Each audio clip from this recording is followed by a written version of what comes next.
All right, we're back to the Shemoneh Esrei in the art scroll on page 99 or 98 if you know the Hebrew.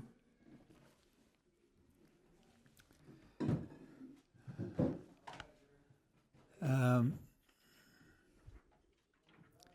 last time we did the two phrases, God and God of our fathers, which I explained to mean that we have to make clear that we are committed to HaKadosh Baruch Hu, not just because of our tradition, not just because of what we inherited.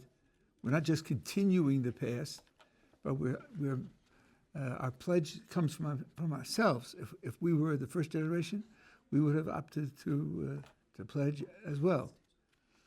That's why it's our God first and God of our fathers second.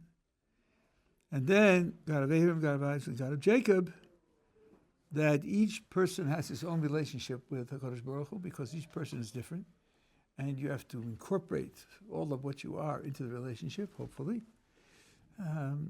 And just as Abraham, Isaac, and Jacob were different, and therefore the God is a different quality of relationship, so it is true with the following generations. That's not exactly trivial. You could have imagined that Abraham, Isaac, and Jacob broke 3 trails through the forest, and then everybody else has to just follow one of those trails. That could have been true. But it isn't true.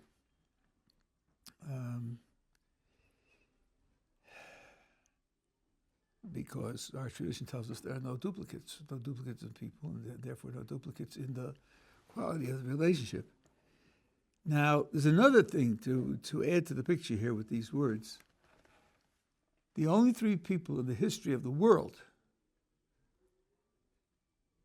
who the Creator took their names to be part of a designation for himself, who is the Creator, God of Abraham, God of Isaac, God of Jacob.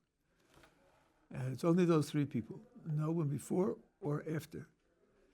Now, nowhere does it say God of Moses. You might think that Moses would be a very worthy candidate.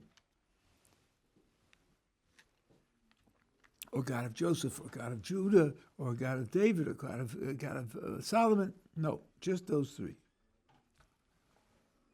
And there's a midrash that says, King David asked HaKadosh Baruch Hu, why only 3? I would like you to be known also as the God of David. And HaKadosh Baruch Hu said to Dovid the Melech, well, I tested them, and they passed the tests. So David said, test me. And HaKadosh Baruch Hu said, you're on. And he gave him a test, and he failed. I said, see, that's why. They earned this title, and you didn't. Now, I think there's more to say here. I'll say it in a minute. Yeah. So I have a question on that because I've heard it before, but David was tested almost his whole life. He was tested with what? Was tested almost his whole life, was he not? Well, he had to run first from Shaul, then he had to run, and then he had to run from his own son at some point. He was always in hiding for such a very long time of his life.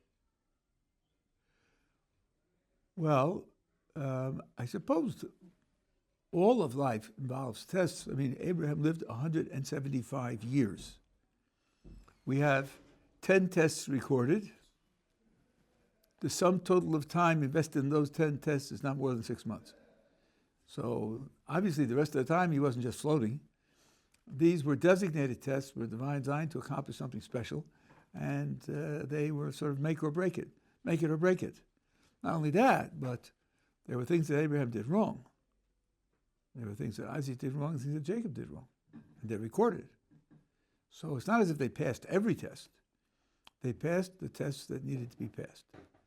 And this one, the one that he wanted King David to pass, was the one that would have qualified him, so to speak. And he failed it. So, I don't know if anything more needs to be said than that. Now, there's a very interesting verse in Esrei. When you bring first fruits. This is in Parshas Kisovo, Deuteronomy chapter 28.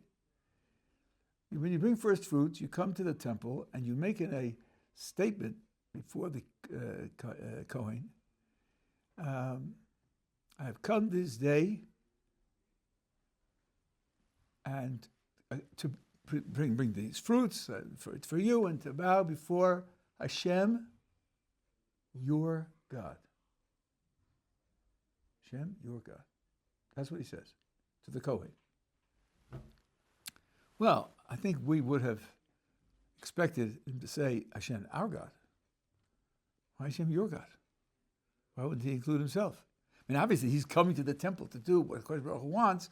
Obviously, he's not lacking a commitment to the Creator, so why did he say, Hashem, your God? And also, the Torah says there, go to the Kohen who will be in your days. Kohen will be in your days. And the attentive reader says, really? Do I have any other choice? Can I go to a Kohen who's not in my days? Isn't that seeming condition? Listen, be careful. Just go to a Kohen in your days. Isn't that trivial? Superfluous? I have no other choice. So the Sforno explains roughly as follows. First of all, he says this idea of going to the one in your days is not only written here with respect to the Kohen for the first fruits. It's also written for the judge. When there's a matter of dispute, you go to the judge who's there in your days to settle the dispute. And there the Talmud explains why it says in your days.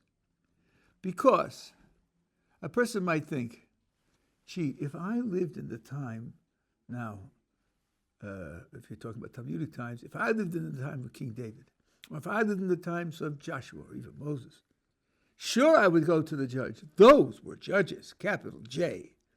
But what we have today, they're vastly inferior to the judges of those times. And I don't trust them. I don't accept their authority. I don't believe in their accuracy. I don't feel that I have a responsibility in my times to go to the judges that I'm facing. Therefore, the Torah says, go to the judge who will be in your days. And don't pretend that you can disqualify him on the grounds that he isn't comparable to the past. Because Yiftach Badoro, Shmuel Badoro. Yiftach and Shmuel were two of the judges. Shmuel was one of the greatest of all the judges. In fact, there's a verse that compares him to Moses and Aaron. And Yiftach wasn't on that level. But, the Talmud says, Yiftach is to his generation what Shmuel was to his generation. The deeper idea here is it's not an accident that you have the leaders you have. Not an accident. Divine providence is running the way development of the community, and it is to running the way in which our leaders achieve their positions. And therefore, this is the judge for your generation. Forget about your estimate of his qualifications. This is the judge that God wants you to go to. Okay, here you're talking about someone who's going to render a legal decision, and that's complicated, and it has to have spiritual aspects as well, and that's subtle and dynamic and nuanced. And you might have thought that in later generations it wouldn't be equal, so the Torah had to tell you that. But the Kohen, go to the Kohen in your days. I mean, you bring the basket of fruit, you give it to him, and you do a little waving ceremony, and he bids you goodbye, and he sits down and enjoys the fruit.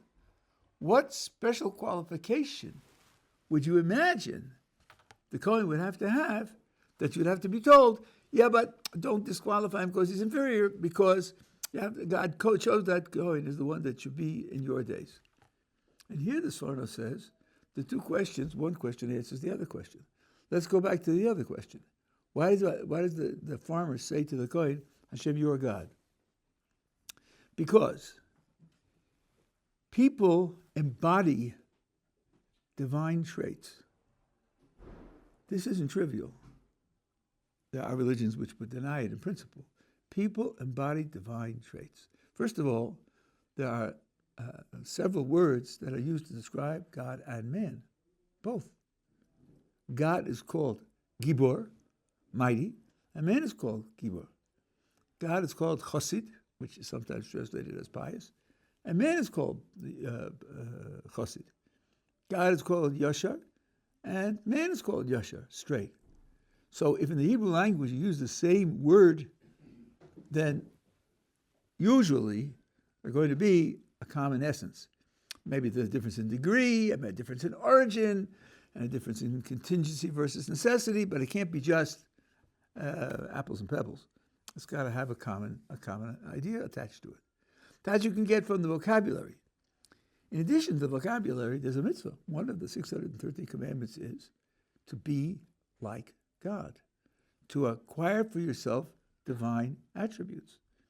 And the Talmud puts this, and the other Sfarim put this in very dramatic terms. Mahu rachum, just as he is merciful, afator rachum, you too should be merciful. Just as he is merciful, so you too should be merciful. Now, if you hadn't heard it already 100 times, you could be a little shocked by that. What do you mean, just as he is, so I shall be? He's the infinite creator of the universe, whose being is necessary, and I'm finite, and I'm a creature, and I'm contingent. Why would you think that I should be what he is? Why would you compare me to him? It's a very daring idea. Of course, you know that it says in Genesis that we are made in God's tzelem, not image. It's not a visual word at all. The Rambam writes about this in the first chapter of the guide. It means we share some common element. Okay, so the Torah is telling us we share a common element. Even that should be surprising. Really? We, as finite creatures, share a common element with an infinite creator? Why should that be? But that's what we're being told. Now, different people succeed in embodying different characteristics, some more so than others. The answer to saying Hashem, your God, says the Sforno, is that when I look at this Kohen, I have to see in him some measure of godliness that isn't in me.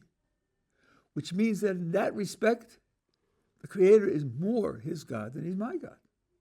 And that's what it means to say Hashem, your God. Now, with that idea in mind, you can understand the Midrash about the fact that there are only 3 people whose names are used in a designation for God: God of Abraham, God of Isaac, God of Jacob. A message in that vocabulary is, you could say to a person, you want to know who the Jewish God is? You want to know what his qualities are like? Look at these people. Look at them. Look at the way they live. Look at what they did. Look what their priorities are. These people's lives portray godliness. And that's what the Midrash is saying. These 3 lives portray godliness to such a degree, to such an extent, to such a depth, to such a consistency, no one else matched that.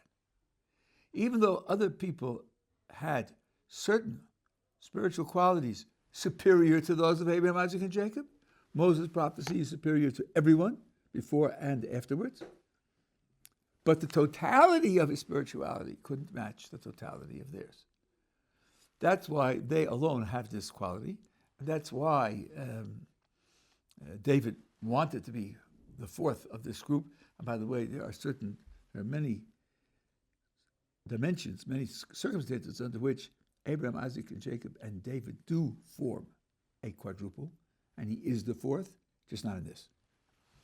But being the Merkava and other things, he definitely functions as the 4th. So he wasn't proposing something that's out of the question, simply unthinkable. On the contrary, he was, in a certain sense, qualified, but not enough. So this is the idea of the saying God of these 3 people and of no one else. Okay, we're together. Good. Now it says, Hakel, Aleph Lamed is one of God's names. It's also a general name, otherwise you couldn't say the. And Aleph Lamed connotes both power and loving kindness. Powerful loving kindness. Yes. I'll say that in a second. So in the latter of manifestations of God in the world. It's very high up. Now we have three adjectives: Godel, Gibor, and Nora. Godol, they translate the great.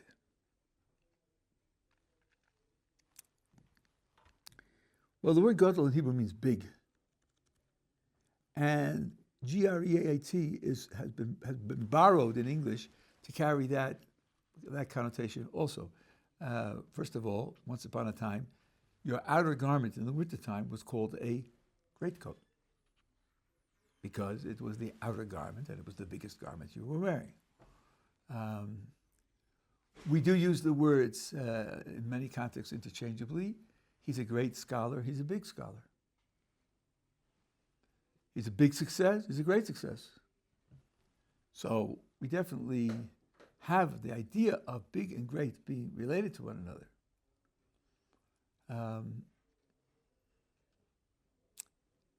I think that there's a way to use the simplest literal meaning of the word in this context, big. Now, I'm trading on my background here. I don't know if anybody else would agree or find it necessarily meaningful, but I'll explain to you what it seems to me. When you say something's big, it's doubly relative. First of all, as you know, a big ant can't be compared with a big elephant. They're both big. This is a big ant, and that's a big elephant. And second of all, if you had a group of objects, all of which were the same size, you wouldn't call one of them big.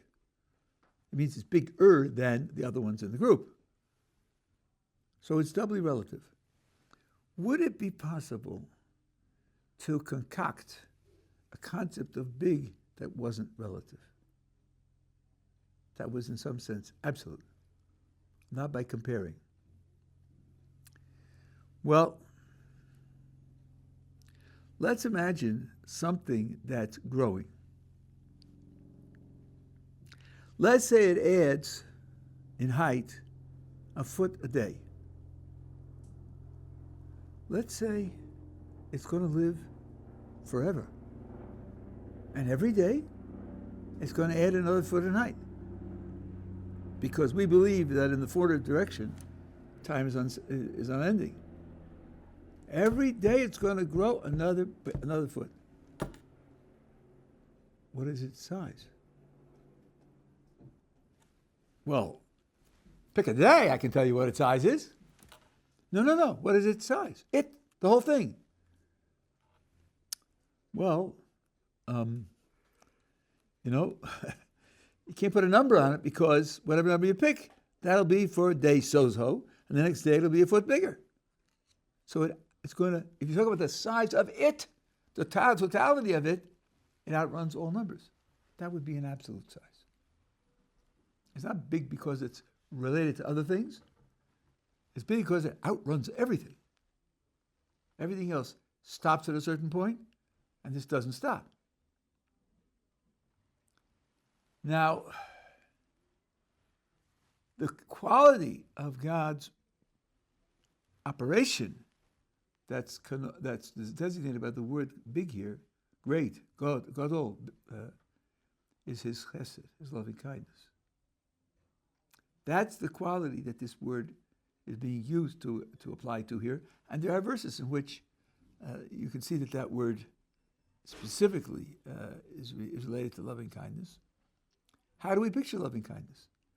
Well, as we've said a few times, God created the world in order to give good to his creatures, in order to benefit his creatures. That benefit is never going to stop. The world to come, which goes on eternally, is just continuous benefiting, continuous giving of good. So God's loving kindness is big in this sense, in the sense that it outruns any finite measure because it's always being added to. So I think that in that sense you could understand why gadol, big, could be a word for loving kindness.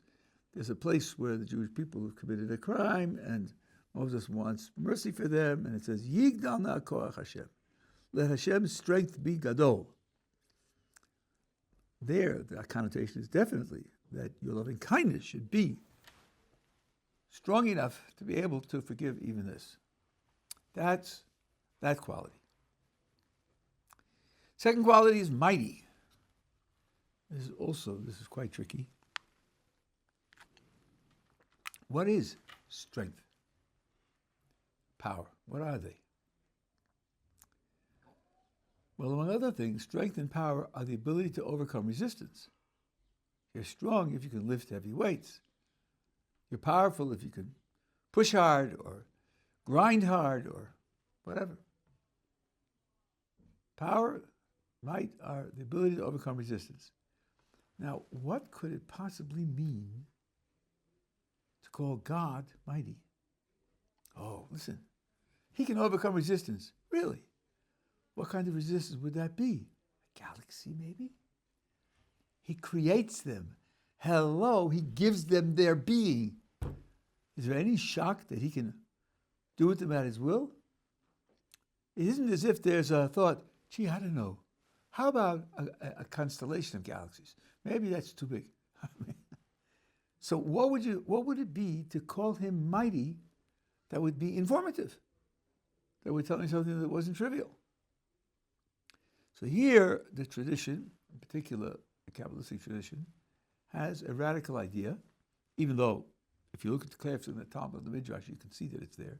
They just didn't express it very clearly because they didn't want people to see it, most people to see it. The idea is this. We talk about God, the Creator. But strictly speaking, what God is in and of himself is beyond our ability to understand, express, conceptualize, describe. It's out of our purview. So when we say things about God, what we're talking about is how he operates in the world, what he does in the world. This is in the Guide of the Perplexed by Maimonides. It's in the Kabbalistic tradition. This is something that's accepted very, very widely, if not universally. So now, when you say something about God, so to speak, when a name of God is used and you say something, the Kabbalistic tradition asks, which one do you mean? It doesn't mean which God do you mean? There's only one God. But which of his manifestations are you talking about? Because all we can describe are his manifestations. Okay, if that's the case, are the manifestations sort of all consistent with one another all the time? Could there possibly be a contradiction between two manifestations? And the answer is yes, they can. Take, for example, loving kindness and justice. We've spoken about this. Imagine a situation and someone has a claim on money, and we ask, well, how would it look if it were adjudicated on the basis of justice? How would it look if it was adjudicated on the basis of loving kindness? It would look very different. If it's justice, well, you want that money. Did you earn it? Did you sign a contract? Did you work for it? If not, why should we give it to you? Why do you deserve it? What's your claim on it? What's your right to it? Those are the questions that justice will ask. Loving kindness won't ask those questions. Loving kindness will either ask, how are we related? Oh, you're my second cousins who are part of the same family. Yes, I do support people in my family without their earning it, without their having a job and a contract. I'm committed to supporting them. Or, what is your future expectation? Maybe it's worthwhile giving you the money to invest in your future. Those are the ideas that loving kindness will take into account. So in this particular case, you'll often have the idea that justice will say no, and loving kindness will say yes. You can have conflict between these methods of divine manifestation. Then, strength would apply when one manifestation overcomes another manifestation, because they're both divine. That's real competition. That's real resistance. I mentioned to you a while ago the difference between loving kindness and mercy. And I told you then, in the name of Dovid Kronglass, of Baltimore, that mercy has two limitations. Because mercy always says, don't do justice. And the first limitation is mercy requires a reason, because otherwise justice will say, nothing doing. What do you mean don't do justice? What are you talking about? I'm also a divine attribute. And then, not only will mercy read your reason, but also mercy can't be used to simply wipe out justice. Justice is also another divine attribute. So here you will have conflicts, and you'll have a question of which one should displace the other one in particular cases. Strength here can mean that this particular type of divine manifestation has the strength to displace the other one, at least from time to time. That's real strength. And by the way, when applied to people, some of you know, Ezu Gibor, Akoveshes Yitzro, a person is called mighty if he can conquer his own spirit, which means mighty pictures a person divided within himself. And that's exactly the picture that we're getting when we're talking about the Creator. What we can talk about in the Creator is divided. He's not divided, but we can talk about him, about the way in which he manifests in the world is divided. And then we can talk about conflict, and we talk about strength of one vis-a-vis the other. So that's the second quality here. Now, the third quality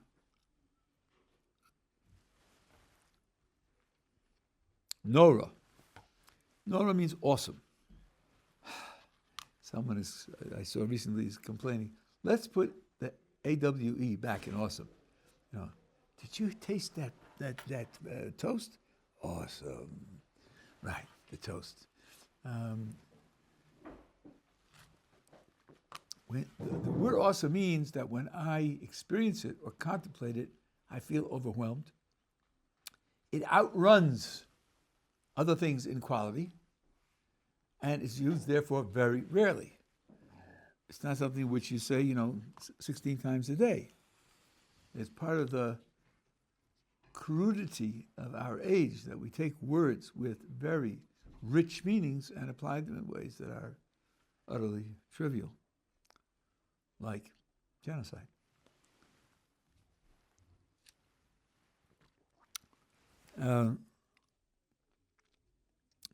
In terms of the qualities we were talking about,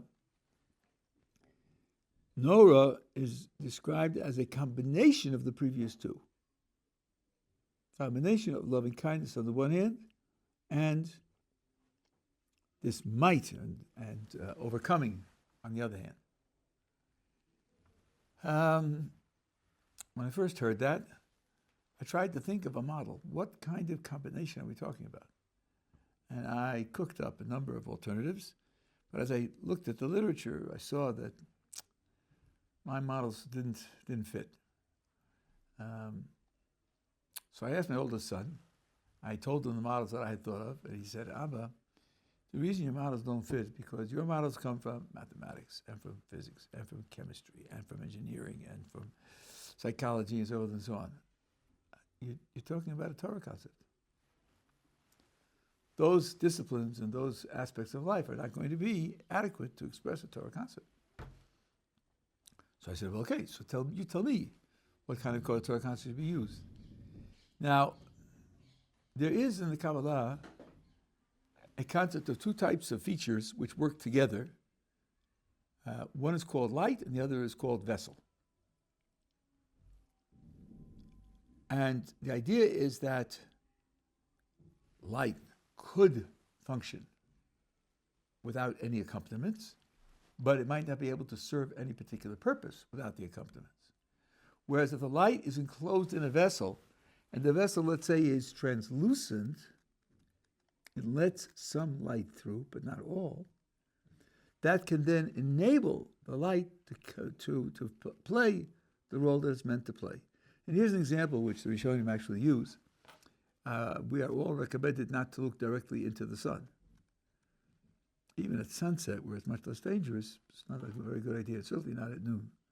Why not? Because the light is too strong. What they did is they had smoked glass. I don't know how they smoked it, but it was very dark glass. And they held the glass between their eyes and the sun, and they could see the image of the sun in the glass. That they could look at. It was like a filter, because a great deal of the light was filtered out, and the rest of it gave them an image that they could look at. So the filter is crucial for us to be able to look at the sun. That's an image of what's going on when divine qualities come into the world. If the divine qualities would come into the world full strength without any filter, then nothing in the world could stand up to them. Their existence would simply be overwhelmed. A little hint of this is the Midrash that says that at Sinai, when the people heard God say the first word, Anochi, I, they all died. You can't stand up to that. You can't stand up independent of that, as if you have your own existence. So, the usual idea is that Or and Kli, light and vessel, work together. It's the combination of the light and the vessel which then can function in the world. Now, in practical terms, this has a double effect. Number one, it gives the light the ability to have a function in the world without destroying what it touches. But it also hides the identity of the light often, so that you don't clearly see what is behind the events that take place. The vessel is fully visible. And sometimes the light will move the vessel away or cause the vessel to behave in a certain way, and you don't see the light at all. It can hide in the vessel. And that may be crucial for the job to get done. Because if the light is identified, then that will destroy the strategy in the job. Well, let me give you an example of how this works with using these two qualities and in a very practical situation. One of the aspects of might and overcoming is the quality of justice, strict justice. Now, let's imagine that you have a 5-year-old son, and you've been teaching him particular not to go into the road, to follow a ball, and he hasn't fully learned the lesson yet. And you're walking with him, and the ball rolls into the street, and he starts running after it without looking either way. And there is, in fact, a car bearing down. So you want to save his life, and you want to teach him how to preserve his life in the future. What should you do? You're being motivated by your love for him, and you want to invest in him that he should have a safe life. Should you gently restrain him and sit him down and say, let me explain something to you. Running after the ball is not a good idea. Trust me. Running after the ball is not a good idea. I mean it for your good. Really? Next time he sees the ball to go into the street, he'll say, oh, my father said, trust me. Oh, my father said it's for my good. I won't go. I don't think so. That probably won't have that effect on him. Suppose you run after him, grab him by his jacket, and pull him out of the street quickly and say, don't ever do that again. That'll probably make an impression. That this is very important. And I better not do it. And that might save his life. Now, when you do that, does the child see you as kind and compassionate and loving? Probably not. Because if he did, he wouldn't take what you're saying seriously. You need him to take it seriously. So you put on an act, as the Rabbi would say, an act, let's say, of being angry, and an act of being terribly excited. You could have done it calmly also. You're not out of control. You choose to do this because you want to make an impression on the child. Here's where the vessel is strictness and extreme, passionate interaction, where the light inside the vessel is just loving kindness. I want him to be safe. I want him to live. But you need the wrapping on it in order for it to have the effect. Otherwise, it won't have the effect of actually preserving his life. So this is an example of how the two of them work together. This is, I told you once about isomorphism. Things have the same structure in many, many different levels. According to Ramchal, this dual structure is the basic fundamental elements of how God runs the world. And it's the same thing. It's justice is the vessel, and with the inner part of the vessel is a profound, profound loving kindness, bringing the world to the best possible state. But you often don't see that, because in order to get it done, you need to see the vessel, you need to interact with the vessel. And the vessel is real, it's just not the whole story. So these are the three qualities that we are identifying with the Creator here. Now, these happen to be the three qualities of the patriarchs also. So we are saying, in a certain sense, the same thing from two aspects. The Creator is God of Abraham, God of Isaac, and God of Jacob. He has that relationship with them. And part of that relationship is that these qualities are his qualities. And they embodied those qualities. So that's an example of what I said 20 minutes ago, that you can be like God, you can have godly qualities, and that's the medium of the relationship with God.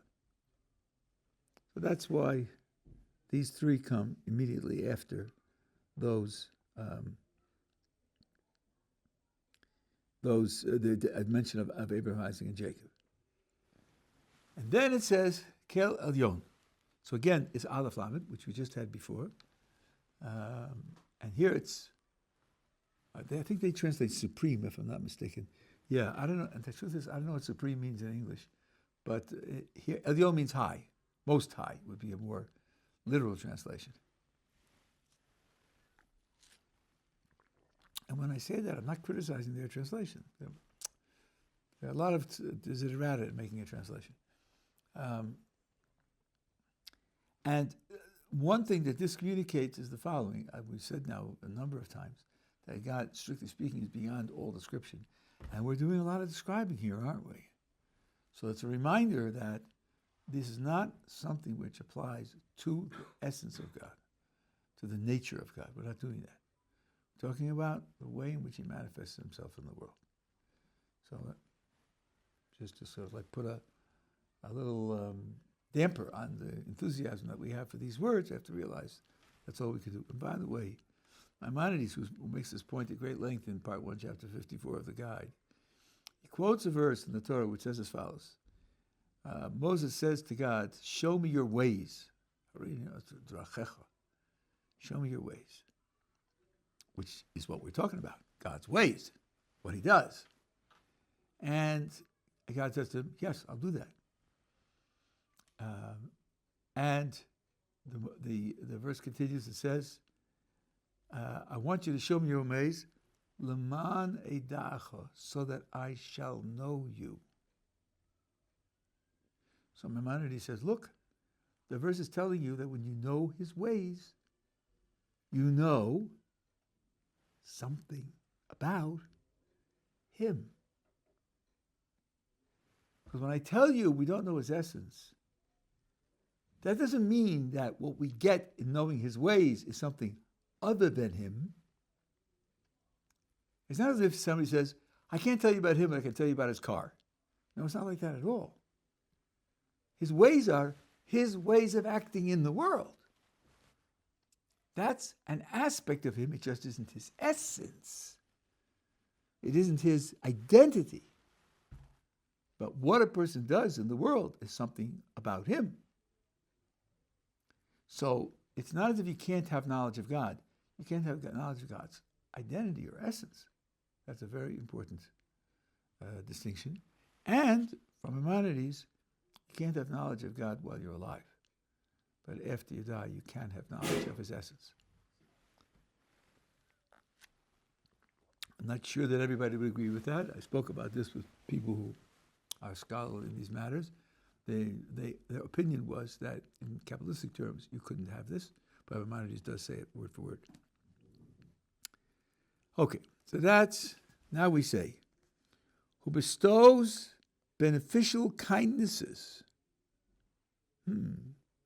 Beneficial kindnesses. Is there any other kind? Isn't the kindness something that benefits you by definition? What is the adjective doing here to say, listen, you know what kind of kindnesses he gives? He gives the beneficial ones, right? And other people give ones that aren't beneficial. So one explanation here is that they're visibly beneficial. They're visibly beneficial. Not everything that happens in the world can you see the goodness in it. And indeed, I'll put it a little more sharply. Now, what I'm going to say will sound controversial. I don't think it's controversial. There are things in the world that aren't good. There are things that God does that aren't good. How could you say that, Rabbi? I mean, where would you get that from? Well, how about Isaiah? Isaiah says, Yotzer or uvorei choshech, ose shalom, uvorei. Now, if you're trained in the Siddur, you're trained to answer as hakol. But that's not what Isaiah said. Isaiah said, uvorei ra. That's what the verse of Isaiah says. Yotzer, he forms light and creates darkness, makes peace and creates evil. That's what it says. So that at this point, the person who's afraid says, "Oh, couldn't mean that, Rabbi. It must mean something else. You know, not everything is to be taken literally, and so on and so on." Maybe, and maybe not. I don't know. We have a Mishnah. The Mishnah says, when something good happens to you, make this blessing. When something bad happens to you, make that blessing. Really? Wow. According to that Mishnah, bad things happen. Not only do bad things happen, but you can tell which ones they are, because this is halacha l'maisa. This is a law of a practical law. It tells you make this blessing when it's good, and make that blessing when it's bad. No, it doesn't really mean bad, Rabbi. It's got to mean something else, because it couldn't be that way and so on. I mean, I hear you, but on the other hand, you need to prove it. You need to show where it's an impossibility for God to do something bad. One more example, then we'll discuss it. Well, but doesn't it say, didn't Nochem Ish Gamzu give to us this great motto that has been resounded down the centuries? Gamzu Latova? Gamzu Latova. Let's translate that. This too, also this is for good. What's the Lamed doing there? The F-O-R. This too is for good. Why not just say, this too is good? If everything God does is good, then what you should say is that when something happens, it is good. You may not see why it's good, you may not understand its goodness, but it is good. Why say it's for good? And Rabbi Akiva, who was Nochem Ish Gamzu's Talmud, said the same thing. Kol man de'ovid rachmana le tav. Everything that God does is for good. So maybe that isn't a proof that everything God does is good. Maybe it's a proof that some of the things God does aren't good. And I'll show you why. I say, you have the spices for the incense. Spices for the incense. Here they are, all together. Wonderful, wonderful aromas, wonderful experience. Except for this one. This one's awful, awful. What's it doing here? And the answer will be, it serves a purpose. Aha. Does that mean it really does smell good and you're just not getting it? You're just hallucinating, but really it does smell good? No, that's not what it means. What it means is it really smells bad, but there's a reason why there's something smelling bad in the incense. because it does something. It accomplishes something. You know what the sweet one do because you want a sweet smell from the incense. You don't know what this does. Trust me, it's doing something. Now, when you say, therefore, that something is for the good, what you are saying is, I can't justify it by saying it is good. I can only justify it by saying its results will be good. Its consequences will be good. Well then, you're giving up on saying that it is good. And there's a big nafkamina, because what you're saying is, this thing is justified by its consequences, but if we could get to the goal without it, we'd get to the goal without it. We wouldn't use it. Because its only justification is to get to the goal. Otherwise, I wouldn't use it. So let's take, for example, punishment. Is punishment good? Let's suppose your child never did anything wrong. Would you punish him? Because it's good to get punished? I don't think so. I don't think you'd last long, as a parent, if you were punishing him when he didn't do anything wrong. Punishment is supposed to correct bad things. If bad things don't happen, there's no need for a correction. Medicine. Medicine good? So give some medicine, whether he's sick or not. No. You give medicine to sick people. It's good for sick people because it makes them healthy again. But if people are healthy, you wouldn't use medicine, you wouldn't have medicine. So medicine isn't good in and of itself. Medicine is good because it has an effect of bringing about good. That's the other kind of thing that God does, which isn't good in and of itself.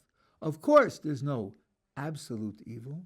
There's nothing which is purely evil. There are things which are good, and there are things which will lead to good, but aren't themselves good, and that's what we call evil. The things that are evil are things that aren't themselves good. Of course, they will lead to good, because everything that God does leads to good.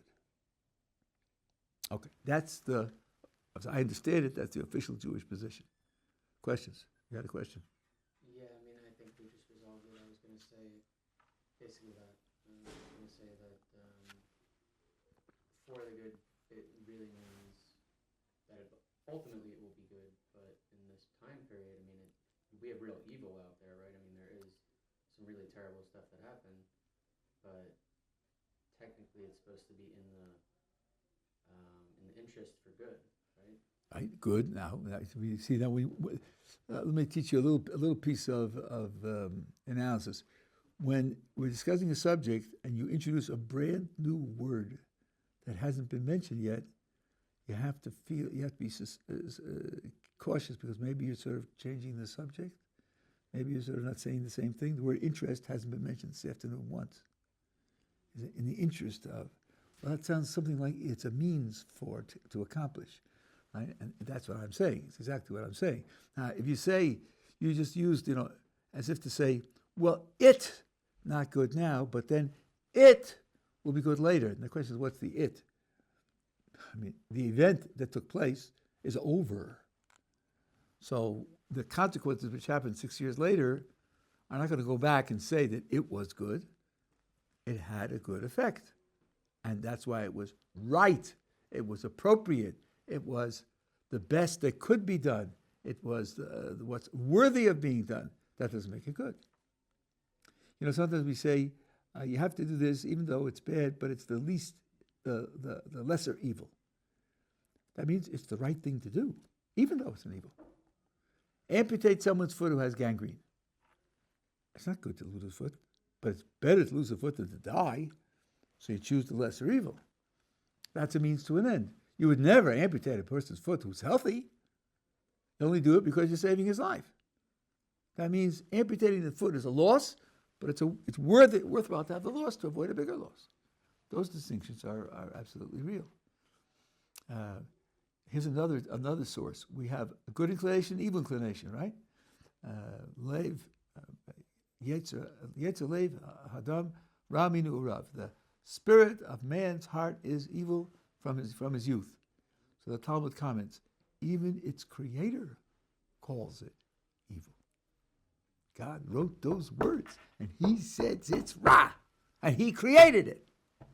So it's very hard to escape these sources and say, no, it doesn't really mean that. Really, everything God does is good, even though there's a statement by Maimonides which says something like that, but he doesn't deal with these sources. So,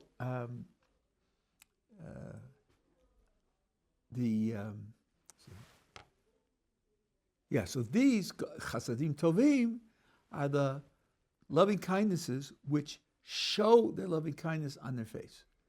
And that's not the only kind of loving kindness. And in the next blessing, we're going to have kindnesses that are mentioned from HaKadosh Baruch Hu, but which carry with them circumstances that don't show on their face. For example, healing the sick. To which the clever person says, yeah, but why did they get sick, Rabbi? What was that about? And it's not an unreasonable question. If you're praising God for healing the sick, you have to ask, well, why did he let them get sick in the first place? And it has to be answered. And it is answered, but because the sickness doesn't carry itself. Say, yeah, because, listen, too much health is too boring. Let's put in some sickness also, some accidents also, and it'll make it more. No, that's not good enough. Sorry. That won't be a good enough explanation. So you have to find an explanation because these things aren't good. They aren't good. They're only a means to something else. Okay, that's good loving kindnesses. And then it says, Konei Hakol. Now, how they translate creates everything. So I have an explanation of this, but one of my chavrusas told me that maybe I was missing something here. Konei usually means to possess. A kinyan is an act of possession. So I took this to literally mean he's the possessor of everything. And then you have to ask, well, why is that? How does that come about? In what does his possession, being the owner of, consist? And here what I used to say, and I think it's partly true, is that ownership is an interesting subject, and subject in political science and philosophy of law. And there are different thoughts. Maybe ownership is conventional. Maybe it's something that's agreed upon by societies and created by societies, or maybe not. John Locke had a very interesting thought to express the idea that ownership is not conventional. He said, imagine the following scenario. There's a piece of land, now this was, 350 years ago, so it was realistic then.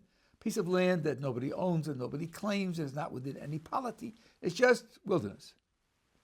And Peter goes out and he clears the land and he plows it. He plants grain, and 8 months later it's ripe, and he harvests it, and he grinds it into flour, and he bakes a bread. He puts it on the table to cool. 8 months of work, and then it happens. The masked man on a black horse comes riding through and grabs the bread from the table and rides off into the sunset, chuckling evilly, got your bread, bye. Has Peter been victimized? Has he suffered a wrong in any way? Yeah, I think so. I think the masked man stole his bread. Okay, how did it get to be his bread? There's no society there. There's no community, no conventions, no laws, no police, no human structures to create the property. If you think he's been victimized, then probably that means you recognize that the bread was his bread, even without a society to support that judgment. Says John Locke, that being the case, property is a real relationship. A real relationship without society creating artificial norms. What they call a social construct, with total irresponsibility. So, that being the case, since God creates the world, that's why he's its owner. There can be various other ways in which a person can achieve ownership, and you can have society regulate ownership to say that under these and these conditions we recognize your ownership, but it's not creating the reality of ownership. So then you can associate these words with being the creator. But the association would be, since he's described as owner, the way in which his ownership is expressed is through creating. That was my explanation, which, as I say, I don't think is wrong. But if you think that the word koneh can mean create directly, so then you don't need the rest of my explanation. Yeah. Question on that. I noticed this when looking through a Chabad Siddur, but they use the word koneh hakol instead of ve'koneh hakol. So why do we say ve'koneh hakol here? That's an interesting question. Let me think about that. I didn't know that was in the Chabad Siddur. I think when I asked the Chabad rabbi, I can go look at the message on WhatsApp that he sent me that he had to look it up as well. That had to do with like the koneh itself was used elsewhere. But I'm curious, and they gave their reason for why they didn't include the vav, but why do we include it? Or why is the vav included here? Well, let me look at the context and see how it works. Hold on.